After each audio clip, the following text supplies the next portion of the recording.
Good morning. तुम्हाला सगळ्यांना महाशिवरात्रीच्या खूप खूप शुभेच्छा.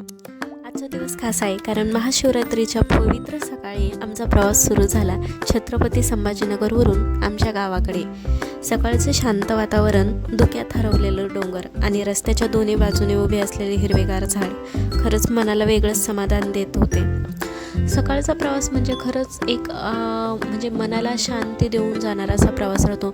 आता हळूहळू उन्हाळा सुरू होत आहे, त्यामुळं आम्ही काय केलं, सकाळीच गावाकडे जायला निघालो. आणि सकाळी सकाळी प्रवास कसा जाणवतसुद्धा नाही. आणि लहान बाळ असलं म्हणजे सकाळचाच प्रवास खूप सुंदर असतो. प्रवासात थोडा विराम घेता आम्ही थांबलो एका हॉटेलवर. रस्त्याच्या बाजूला आम्हाला एक हॉटेल दिसले जिथे फराळाचं होतं म्हणून आम्ही थांबलं, कारण की आम्ही घरी येऊन काहीच बनवलेलं नव्हतं. सकाळी निघायचं होतं आणि कसं घरी येऊन बनायचं म्हटल्यावर ते बनवा, परत त्याचे भांडे पडतात, परत ते साफ करा आणि मग ते त्याच्यातच भरपूर टाईम जातो. त्यामुळे म्हटलं चला रस्त्याने जिथे काही फराळ दिसेल तिथे खाऊया. मग आम्ही इथे थांबलो आणि इथे आमच्या दोघांसाठी आम्ही साबुदाणा घेतला आणि ओवीसाठी मी घरी येऊनच उपमा बनवून आणलेला होता. हे असा काही व्ह्यू आम्ही तुमच्यासोबत सुद्धा शेअर करते. खरंच किती सुंदर.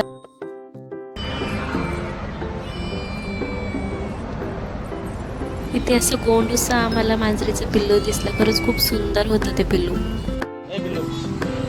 खुर्चीवर नाही बसत, बाळातील बसता येत नाही. हो मग खातील ती तुझी. तू नाही खाल्ली ना, ती खाऊ राहिली. ओवीचा काहीसा उपमा होता, तिथे ते मांजरीचं पिल्लू दिसलं म्हणून तिचं म्हणणं होते की तिला सुद्धा खाऊ घाल. मग आम्ही तिला सुद्धा तो उपमा दिला. ती असा उपमा खात होते आणि तिला सारखं सारखं पाणी आणून देत होते की तू पाणी पे म्हणून. आणि मग आमची आता पेटपूजा झालेली होती म्हणून म्हटलं आता चला गाडीची सुद्धा पेटपूजा करूया, कारण की आता आपल्याला प्रवास करायचा म्हटल्यावर तिला सुद्धा पेट्रोल तर लागणारच ना. म्हणून एका पेट्रोल पंपावर थांबलो आणि तिथे गाडीत पेट्रोल भरून घेतलं, कारण की आमचं गाव संभाजीनगरवरून जवळजवळ 150 किलोमीटरवर आहे आणि एवढा लंबा प्रवास करायचा म्हटल्यावर खरंच खूप म्हणजे हाल होतात. पण म्हटलं चला एक वेगळीच अनुभव आणि एक वेगळाच एन्जॉयमेंट असते. असं करत करत आम्ही परत प्रवासाला लागलो. मग रस्त्याच्या कडेला आम्हाला परत आता उन्हाळा सुरू असल्यामुळे जिथे तिथे आम्हाला ते उसाचे रस दिसू राहिले.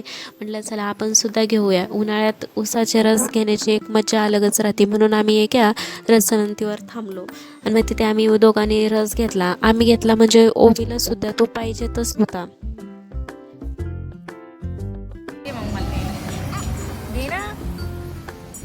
आम्हाला गावाकडे जाताना सिंदखेड राजावरून जाणं लागतं. तर हे आहे सिंदखेड राजाचा तलाव, जो सिंदखेड राजा सुरू होण्यापूर्वीच लागतो. ही सगळी भिंत दगडाची बनवलेली आहे आणि पुढेच महादेवाचं मंदिर आहे, जिथे आम्ही दुरूनच दर्शन घेतलं.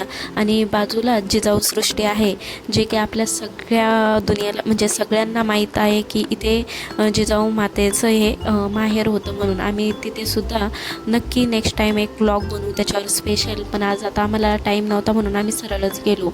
असं करत करत आम्ही परत मार्गे लागलो आणि फायनली आमच्या गावाच्या कमानीजवळ आलो. इथे तुम्ही बघू शकतात म्हणजे रस्त्यावरच किती सुंदर कमान केलेले आहे आणि प्रत्येक म्हणजे गावाच्या शिवापासून तर गावापर्यंत झेंडे लावलेले आहे. आणि रस्त्याने जिथे तिथे माणसं दिसत आहे, कारण की आज शिवरात्र होती. तर जेवढे आजूबाजूचे गावं आहे का, त्या आजूबाजूच्या गावातील लोक इथे दर्शनासाठी येतात. आणि हे गावाची कमान गावात आता एंटर केलेलं आहे, बघू शकता. आणि गर्दा पण खूप म्हणजे गर्दा खूप आहे, कारण की लोक दुरून दुरून इथे दर्शनासाठी येतात. अशा रीतीने आम्ही इथे गावात पोहोचलो. आता नेक्स्ट व्हिडिओ तुम्हाला नंतर बघायला भेटेल. धन्यवाद.